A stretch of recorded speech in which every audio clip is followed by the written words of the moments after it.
Hello tout le monde, j'espère que vous allez bien. On se retrouve pour une vidéo tant attendue, parce que ça fait des mois que je vous parle d'un fameux tour du monde que David et moi on prévoit de faire.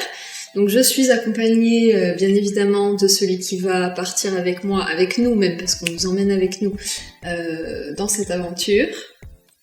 Bonjour. De Foguito, notre minou qui nous accompagne pour cette vidéo, il a décidé ainsi.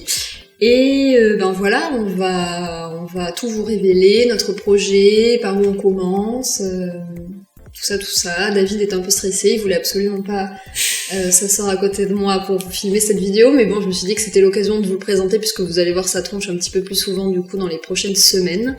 Et c'est parti! Par contre, Minou, pour les séquences, le fait que tu bouges, je sais pas... Oh putain. En attendant, n'hésitez pas à nous dire dans les commentaires, à nous poser toutes les questions que vous auriez au sujet du voyage, ce que vous aimeriez aussi qu'on vous montre dans ce qui va concerner là la préparation ces prochaines semaines du voyage, évidemment ce que vous voudriez voir après, une fois qu'on sera parti. Et puis voilà, n'hésitez pas à nous poser toutes les questions, on y répondra avec plaisir dans des prochaines vidéos. Le but c'est vraiment de partir tous ensemble, d'en faire une expérience un peu collective, de partager avec vous, qu'on vive ça tous ensemble. N'hésitez pas aussi à liker cette vidéo, et puis, si vous passez par là, à vous abonner si ce n'est pas encore déjà fait, et c'est parti pour notre tour du monde au ralenti. Pour revenir un petit peu sur l'origine de ce projet, ça fait en fait environ 2 ans avec David qu'on y pense et qu'on visualise un petit peu ce tour du monde et à quoi il pourrait ressembler. Ça fait en fait 2 ans, moi, que j'ai démissionné, donc pour ceux qui ne savent pas, avant j'étais dans le domaine de la finance, je faisais de l'audit financier, j'ai fait des études dans la finance, et il y a 2 ans j'ai démissionné pour avoir un impact, pas un petit peu plus positif sur mon environnement, sur les personnes autour de moi et la planète en général. Donc j'ai repensé un petit peu ma vie à ce moment-là, et on avait toujours en tête avec David que il fallait repenser cette vie de façon à pouvoir travailler de là où on voulait, parce qu'on avait compris en fait, lui et moi, que le voyage c'était quelque chose qui était très important pour nous, puisque ça fait 11 ans que David me supporte. Ça fait 11 ans que David me supporte, et réciproquement, oui. C'est vrai que c'est difficile à supporter. Et tout au long de ces 11 années, on a toujours cherché, David et moi, à voyager. On a notamment passé 1 année et demie entière à l'étranger. On avait fait 3 mois en woofing à Hawaï, 7 mois à Londres et puis 5 mois en Suède. Et on a toujours su que c'était quelque chose qui était important pour nous. Et donc, au moment où j'ai démissionné pour repenser ma vie, on s'est dit qu'il fallait que je trouve une façon de gagner ma vie qui allait être à distance, si je peux dire, donc que je puisse exercer en tout cas, peu importe l'endroit où je me trouverai. Et donc c'est vers là que je me suis dirigée. Je vous mettrai d'ailleurs, si vous voulez, en barre d'infos l'article que j'avais écrit, et c'est d'ailleurs le tout premier article du blog, donc vraiment qui initiait cette nouvelle page du livre. Un article qui s'appelle « Chronique d'une auditrice financière repentie », si je ne me trompe pas, et qui parlait de ça, qui parlait de mon changement de vie.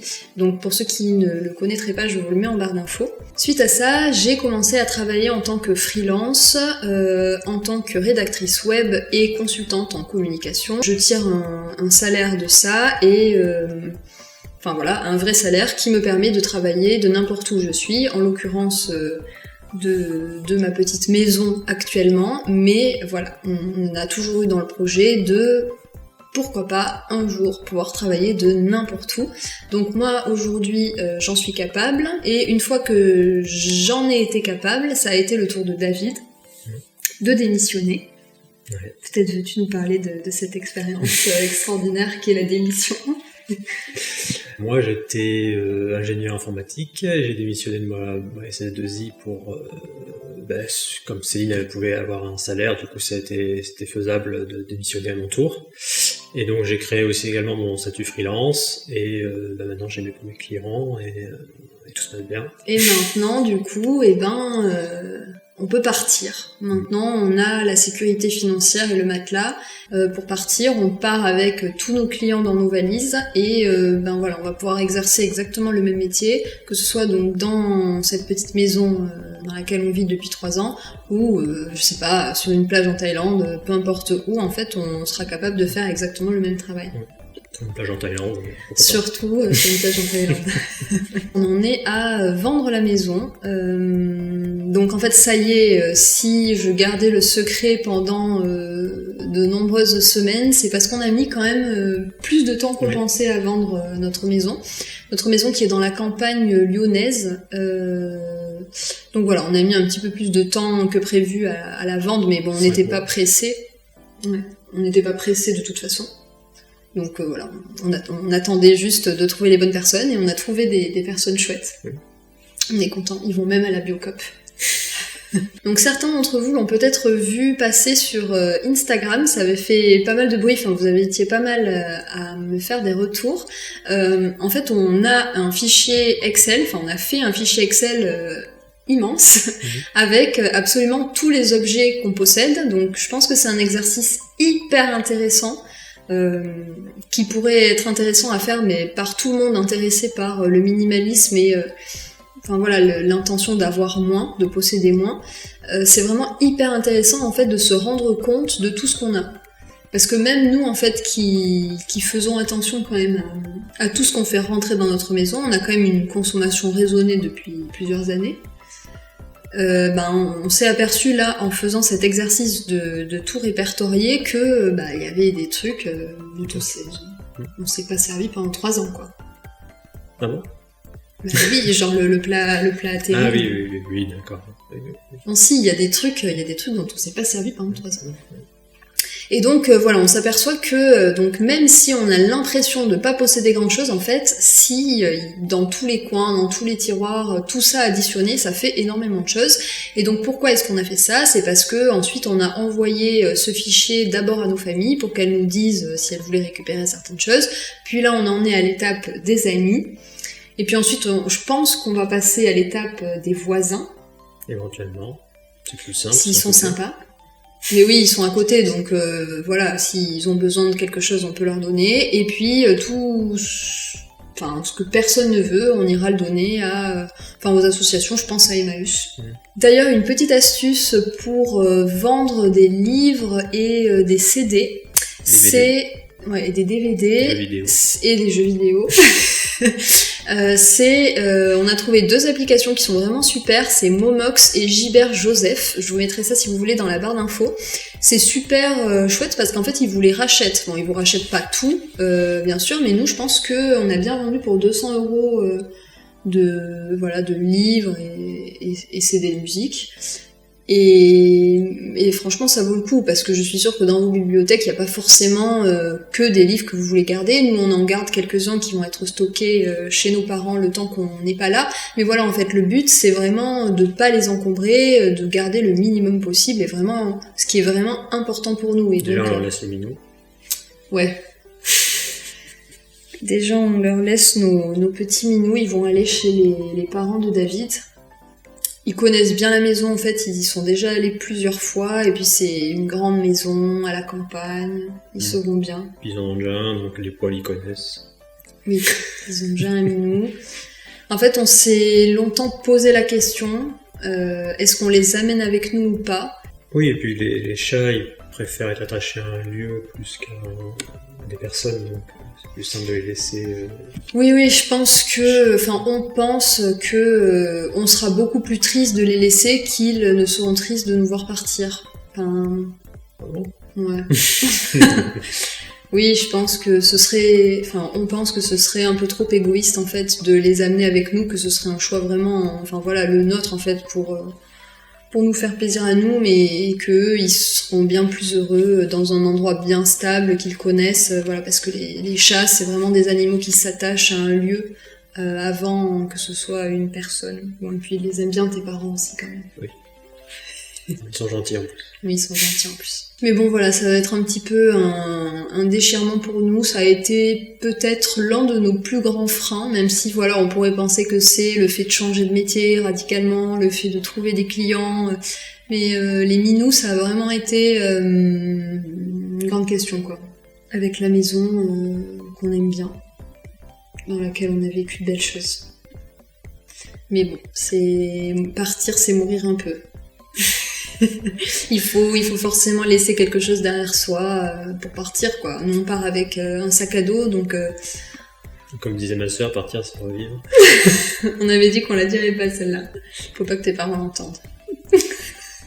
Donc là on s'est fixé une date de départ, donc déjà de cette maison, enfin de notre maison, donc qui n'est plus notre maison. De cette maison, ouais. On est censé partir d'ici fin février. Ah, oui.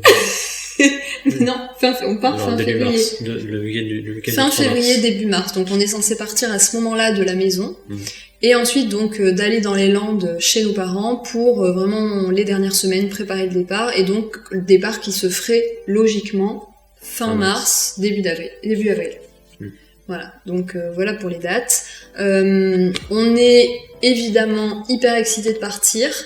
Mais voilà, comme déjà dit, un peu nostalgique aussi parce que encore une fois on laisse les minous derrière nous, on laisse une vie qui finalement nous convenait aussi, hein, mais bon, c'est pas comme quand j'ai démissionné et que j'ai décidé de refaire ma vie, c'est pas ça du tout. En fait, on tourne pas la page, c'est juste qu'on continue le roman, quoi, et on pense que c'est important pour nous deux. C'est quelque chose qui nous tient vraiment à cœur. Et encore une fois, on part sans date de retour. Parce que on est capable donc de travailler peu importe où on est, donc on part sans billet retour, mais en même temps on se laisse aussi la possibilité de rentrer dès qu'on veut, c'est-à-dire que on va essayer de pas avoir de problème de fierté ou d'ego et de se dire ah ben non on peut pas rentrer au bout de 6 mois, on a encore un monde à visiter, c'est pas possible. Non, si on est vraiment enfin voilà, si ça nous convient absolument pas, on rentrera et on rebâtira une vie plus stable, mais en tout cas voilà, on avait envie d'essayer un petit peu cette vie de digital nomade, ouais, de partir à l'aventure. C'est le moment où on vous révèle le projet donc de notre tour du monde. Il a pas mal évolué, je vous dis, ça fait 2 ans qu'on visualise le truc, et il a pas mal évolué, et pas mal ces derniers mois. Oui. En fait, donc je vous ai prononcé le mot tout à l'heure de digital nomade. Je vous avais d'ailleurs écrit un article à ce sujet, je vous le remettrai aussi en barre d'infos si vous voulez, vous annonçant voilà que on allait dans les prochains mois réaliser notre vie rêvée. Je crois que c'est comme ça que l'article s'appelait. Ce mot-là, en fait, digital nomade, il englobe tous ces gens qui ont créé une activité qui leur permet de travailler peu importe où ils sont dans le monde. Et donc nous, c'est un peu évidemment ce qu'on a réussi à créer. Et il s'avère que le bastion des digital nomades, c'est la Thaïlande, parce que la Thaïlande offre du soleil déjà, hein, et des plages, comme on disait tout à l'heure, une bonne connexion internet, parce que ça aussi c'est très important pour les digital nomades, et un coût de la vie bien moins élevé qu'en France. Donc en général, voilà, c'est le repère des digital nomades, et nous, on a été séduits pendant longtemps par cette idée d'aller travailler sous les cocotiers, les pieds dans l'eau, de travailler le matin et l'après-midi, de visiter, voilà. Et donc on s'était dit qu'on commencerait par la Thaïlande, on s'était mis un peu cet objectif de s'installer plusieurs mois dans chaque endroit qu'on voudrait visiter, donc pourquoi pas commencer donc par la Thaïlande, s'installer 2-3 mois, et puis ensuite, je sais pas, le Laos ou le Vietnam, s'installer 2-3 mois. On avait prévu au départ de faire comme ça. Et puis, David a complètement revu nos plans, et dès qu'il m'en a parlé, dès qu'il m'a suggéré cette nouvelle idée, ça m'a paru évident. Et c'est l'idée de ne pas prendre l'avion, en raison de l'impact carbone que ça engendre, et d'y aller de proche en proche, en fait, de prendre les transports en commun majoritairement, donc bus et train, et donc du coup de faire le but c'est de faire une traversée de l'Europe jusqu'à Moscou, ou peut-être Saint-Pétersbourg, et de prendre le transsibérien jusqu'à la Mongolie, jusqu'en Chine, et de descendre après, voilà, de faire en fait le début du parcours serait ça. Et bon, après la suite on sait pas trop, mais pour le moment voilà, le but c'est d'éviter l'avion au maximum et de partir comme ça en fait, de partir sur. Et moi ça m'a tout de suite parlé parce que c'est vrai que ça fait un peu rêver cette vie de digital nomade les pieds dans l'eau en Thaïlande, mais il y avait quand même quelque chose qui nous chiffonnait un petit peu, c'est que je sais pas, ça faisait riche européen qui va s'installer comme ça dans un endroit où c'est facile pour lui, juste en prenant l'avion comme ça, et puis évidemment cet impact carbone que représente l'avion, c'est assez monstrueux. Et donc voilà, moi cette idée d'y aller en slow, en voyage, c'est pour ça qu'on l'appelle le tour du monde au ralenti, c'est parce que du coup on va quand même pas y aller à bicyclette, mais ça va prendre plus de temps, donc voilà, on va passer par l'Europe pour arriver, un jour on y arrivera en Thaïlande, hein, mais ça mettra plus de temps. Pas tout de suite. On va vers l'est, donc on va prolonger l'hiver, tout ça pour arriver en Sibérie. Voilà, mais au final, on va arriver un jour dans les pays chauds. Espérons-le. Donc pour l'instant, voilà, donc ce qu'il va falloir qu'on fasse, c'est constituer un sac à dos qui nous permette de tenir ces premiers mois sûrement dans un climat froid et vide, dans un climat hostile. Froid, hostile. Quoi? J'en mets quand même. Mais n'importe quoi.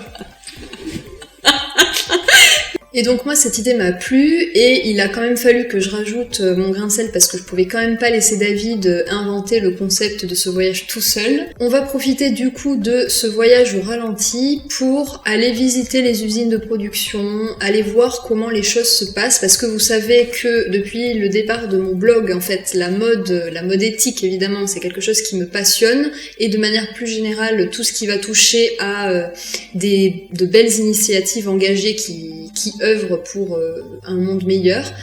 Tous ces sujets-là, ça me passionne et j'aimerais en fait profiter du fait qu'on ait le temps de voir un peu ce qui se passe dans les autres pays, le montrer. Voilà, je sais qu'il y a plein de très jolies marques de créateurs qui vendent en France et qui fabriquent dans des pays européens. Donc moi j'aimerais aller voir comment ça se passe, notamment le lin, je trouve que c'est hyper intéressant parce que y a énormément de savoir-faire dans les pays baltes au niveau du lin.